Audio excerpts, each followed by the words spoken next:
जी खाक का रास्ता दे रहे हैं, देश को बर्बाद करने का काम कर रहे हैं। ये अंधविश्वास फैला रहे हैं, ऐसा को तो जेल का भेज देना चाहिए, इन्हें सजा होनी चाहिए, 20-20 साल अंदर ही काटनी चाहिए। जैसा जिस तरह से देश में बिल्कुल बुरा माहौल कर रखा है इन्होंने। धर्मशास्त्रों की जरूरत क्या है? इनकी क्या जरूरत है धर्मशास्त्रों की आज की डेट में? बताइए, इन्हें पढ़ने खुद सनातन धर्म कैसे जिंदा रहेगा? मैं ये कह रहा हूँ किसी भी सिलेबस में क्या इन शास्त्रों को लगाया गया है? इंग्लिश मीडियम स्कूलों में विदेशों में अपने बच्चों को पढ़ने के लिए भेज रहे हैं, क्या हिंदुस्तान के धर्मशास्त्र में पढ़ाए जा रहे हैं? क्या यहाँ के स्कूलों में धर्मशास्त्र पढ़ाए जा रहे हैं? इंग्लिश मीडियम जो स्कूल है उनमें धर्मशास्त्र पढ़ाए जा रहे हैं? महाभारत नहीं पढ़ाई जा रही, गीता नहीं पढ़ाई जा रही, रामायण नहीं पढ़ाई जा रहे, पुराण नहीं पढ़ाए जा रहे, शिव पुराण नहीं पढ़ाए जा रहे, जितने भी सनातन धर्म के जितने भी वो थे, संस्कृत नहीं पढ़ाई जा रही, जितने इनके साहित्य हैं, कोई आज की डेट में सिलेबस में नहीं है। तो सिलेबस नहीं है तो अपने मानने की क्या जरूरत है? खत्म, फेंको ना, इनकी क्या जरूरत है बताइए? और इनसे ना देश का उद्धार हो रहा, देश को टेक्नोलॉजी की जरूरत है, देश को कंप्यूटर युग की जरूरत है। आज लोग चांद पर पहुंच चुके हैं, देश को मिसाइल मैन की जरूरत है। साइंटिस्ट दुनिया धर्मशास्त्रों को पढ़ के आगे बढ़ रही है। आप कह रहे धर्मशास्त्र जो, अरे भाई धर्मशास्त्र की, गीता से कुछ ले रहा है, कोई धर्मशास्त्र, कोई ऋग्वेद से, कोई किसी से ले रहा है। मेरा मानना, आप कह रहे हैं इनकी जरूरत नहीं। मेरा मानना इंसान को आगे बढ़ने के लिए ना धर्म की जरूरत है, ना जाति की जरूरत है, ना इन धार्मिक पुस्तकों की कोई जरूरत नहीं है। साइंस पढ़ो, इंग्लिश पढ़ो और आप इवेंट करो। यानी कि मैं कह रहा हूँ साइंस के युग में रिसर्च कीजिए, रिसर्च। सनातन का विरोध करने का क्या मिलता है? सनातन से कोई फायदा नहीं हुआ, नुकसान ही नुकसान हुआ है। सनातन धर्म ने मानव को एक समान नहीं समझा, लोगों को लूटने का, भ्रम में फंसाने का काम करा। ये सनातन ही तो है जो धीरेन्द्र शास्त्री है, देश में अंधविश्वास फैला रहा है लोगों के अंदर। आज के युग में, साइंस के युग में, तो ये क्या है? सनातन ही तो है। ऐसे सनातन धर्म को मानने का क्या फायदा? ऐसे सनातन धर्म के बाबा को ऐसे चमत्कारी बाबा को बाहर निकालो। बिल्कुल भी इनकी बात मत मानो। और चमत्कार को नमस्कार, बिल्कुल भी कोई जरूरत नहीं है। ना ऐसे इंसानों को नमस्कार करने की जरूरत है, लूटने का काम करते हैं, लुटे रहे एक नंबर के। और हमें कुछ करने की जरूरत नहीं है। जैसे जैसे शिक्षा का प्रभाव देश में बढ़ेगा, विदेशों से पढ़कर आएंगे, हमारे बच्चे इंग्लिश मीडियम पढ़ेंगे, पढ़ने के बाद जैसे ऊपर आएंगे तो ये अपना आप दूर हट जाएंगे, अंधविश्वास अपना आप दूर हट जाएंगे। इन बाबाओं की कोई जरूरत नहीं। हम देखिए, हम कभी पूजा पाठ करने के लिए किसी ब्राह्मण को आज तक नहीं बुलाया, शादी में फेरे डालने के लिए किसी ब्राह्मण को नहीं बुलाया, घर में पूजा पाठ आज तक नहीं करवाया, कोई रिबन भी आज तक उनसे नहीं कटवाया।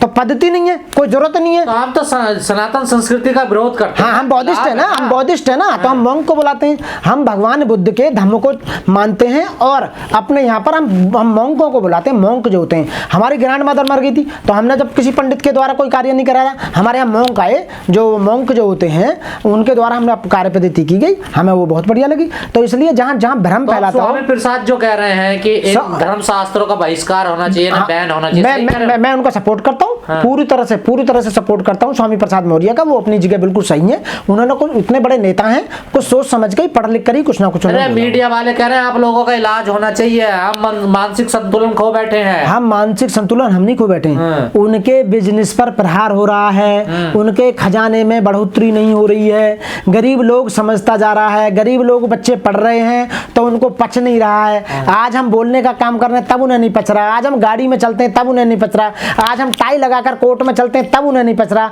आज हमारे पास धन संपदा हो रही है तब उन्हें नहीं पच रहा। उन्हें ये बताइए कि दबा कुचला गुलाम आदमी ऊपर कैसे बढ़ रहा है उन्हें? अरे मूर्ख हो, आज देश का संविधान लागू हो चुका है और 26 जनवरी 1950 को मतलब देश का संविधान लागू, 72-73 साल होने जा रही है देश को, संविधान को। देश अब तक कहाँ आगे पहुंच जाना? तुम्हारे जैसे कुकर्मियों ने, ढोंगियों ने, अंधविश्वासियों ने, मनुवादियों ने आज तक देश को गुलाम बनाए रखा। नहीं, हमारा देश कब का आजाद हो जाता और आज हम विश्व गुरु होते और कहाँ से कहाँ पहुंच जाते। और तो रोजगार कैसे बनेगा? रोजगार यही तो पैदा कर रहे हैं, फैक्ट्री यही कर रहे हैं सारे। रेल इन्होंने बनाई है, कंप्यूटर इन्होंने बनाया, मिसाइल इन्होंने बनाई है, धीरेन्द्र जैसे शास्त्रियों ने, है ना। देश में और देश में जो अन्न जो पैदा कर रहा है किसान, उसकी जगह यही तो छू मंत्र मार मार का अनाज पैदा कर रहा है। देश के अंदर बीमारियों को डॉक्टर की जरूरत नहीं है, ऑपरेशन करने की जरूरत नहीं है, सीधे ये तो मंत्र मारेगा, बीमारी खत्म हो जाएगी। दे रहे हैं लाखों लोगों को, खाक का रास्ता दे रहे हैं, देश को बर्बाद करने का काम कर रहे हैं। ये अंधविश्वास फैला रहे हैं, ऐसा को तो जेल का भेज देना चाहिए, इन्हें सजा होनी चाहिए, 20-20 साल अंदर ही काटनी चाहिए। जैसे जिस तरह से देश में बिल्कुल बुरा माहौल कर रखा है इन्होंने।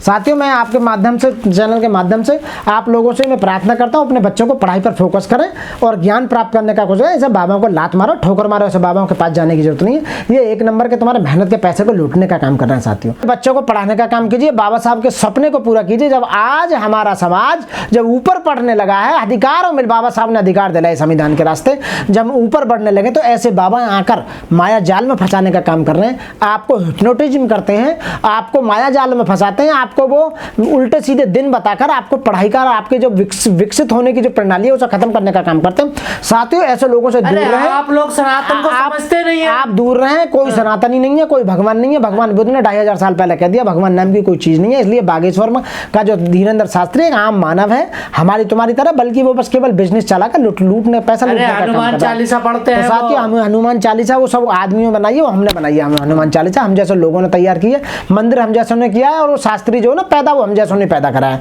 इंसान से पैदा हुआ, अपनी माँ से पैदा हुआ है। एक इंसान भगवान का रूप कभी नहीं ले सकता, और ना ही वो ऐसा कोई दुनिया में, पूरी दुनिया में ना इस तरह की कोई कला है कि आपको कोई दिन देख के बता दे, या आपके भविष्य को बता दे, आपकी बीमारी को दूर कर दे, आपका कोई सहारा बढ़ा दे, या आपका सोर्स ऑफ इनकम बढ़ा दे। ऐसा कुछ भी नहीं हो सकता साथियों। आप माया जाल में ना फंसे, उस लुटेरे के बहकावे में ना आए। धीरेन्द्र शास्त्री के में वो लूट कर आपकी मेहनत की कमाई को खुद रखने का काम कर रहा है। यदि इतना ही उसके अंदर कुछ होता तो देश को बढ़ाने के लिए कितने इवेंट करता, साइंस में आगे प्रयोग करके देश को महाशक्ति बनाने का काम। ऐसी तो विश्वगुरु बनेगा देश विश्वगुरु बना देता। और यदि उसके अंदर, मैं आपको समझाने का काम करूं, उसके अंदर कोई इस तरह की कोई दैवीय शक्ति होती तो आज पूरे संपूर्ण भारत का, पूरी दुनिया में डंका होता, और कोई ना कोई ऐसी टेक्नोलॉजी होती जो अमेरिका और चीन से भी ज्यादा हमारे पास परमाणु शक्ति होती। उसके पास कुछ नहीं है साथियों। आप बड़े लेवल पर सोचो, वो एक नंबर का लुटेरा इंसान है साथियों। उसके पास ना जाए साथियों, और उसे जेल भिजवाने का काम करें साथियों। किसी से पैसा मांगते हैं, पैसे मांगने का काम करते हैं, वो लूटने का काम करते हैं, दिन देखने के पैसे लेते हैं, आपका भविष्य देखने का पैसा लेते हैं, आपके बच्चों को जीवन का पैसा ले रहे हैं, आपके बच्चों को बर्बाद, आपके बच्चों को फ्यूचर बर्बाद करने का काम कर रहे हैं साथियों। वो यदि गवर्नमेंट उन्हें जेल भेजने का काम नहीं कर रही है, ये समझ लीजिए आप कि कहीं ना कहीं बीजेपी सरकार की इनकी सांठगांठ है। और बीजेपी सरकार के समय में ही इस तरह के बाबा आते हैं जो दिन देखने का काम करते हैं और आपकी मेहनत की रोटी को लूटने का काम करते हैं साथियों। इसलिए साथियों, अगर वकील साहब बाबा ने बता दिया धीरेन्द्र शास्त्री ने कि आपकी कितनी गर्लफ्रेंड रही, तो आप मानेंगे उनका चैलेंज? वो सब मानेंगे उनका चमत्कार? सब झूठ है, सब झूठ है। दो चार गर्लफ्रेंड भी बता देते हैं किसकी कितनी रही है। जिन लोगों के अब तक बताए हैं उनकी डिटेल पहले बाबा के पास उनके जो वो थे एजेंट, वो पहुंचा देते थे कि इस आदमी को हम लेके आ रहे हैं, इसकी इतनी गर्लफ्रेंड है, इसके माँ बाप का नाम ये है, इसको ये बीमारी रही है, ये इसका यहाँ पता ये हुआ, सब कुछ डिटेल बाबा के पास होती थी। मुश्किल से मिलकर 10-5 आदमियों को डिटेल पहले पहुंच जाती। दिन में 10-5 लोगों को हाथ देखता था और उनके बारे में बताता, उनसे मोटी इनकम लेके और वो सब कुछ बता देता। उन 10-5 लोगों के प्रचार की वजह से पूरे देश में उनका झूठा प्रचार हुआ और देश में पैसा लूटने का काम धीरेन्द्र शास्त्री ने किया।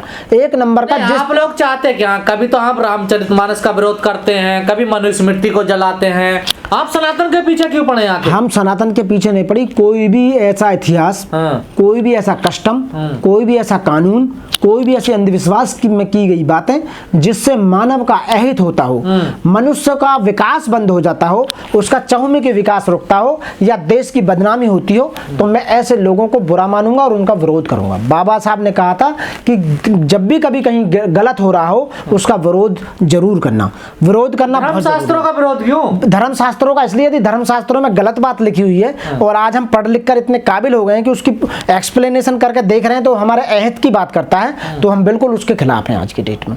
उस समय हमें पढ़ने का अधिकार नहीं था, इसलिए हमें पता नहीं था, लेकिन जब बाबा साहब ने हमें पढ़ने का अधिकार दिया तो पढ़ लिख कर हम बहुत आगे बढ़े। और जब हमने उनका अर्थ लगाया पढ़ लिख कर, बाद में देखा कि ये तो हमारे नुकसान के लिए बातें लिखी गई थी, क्योंकि उन शास्त्रों को लिखने वाले पंडित और ब्राह्मण ही हुआ करते थे, तो वो जो हमारे हित की बातें कभी लिखते ही नहीं थे।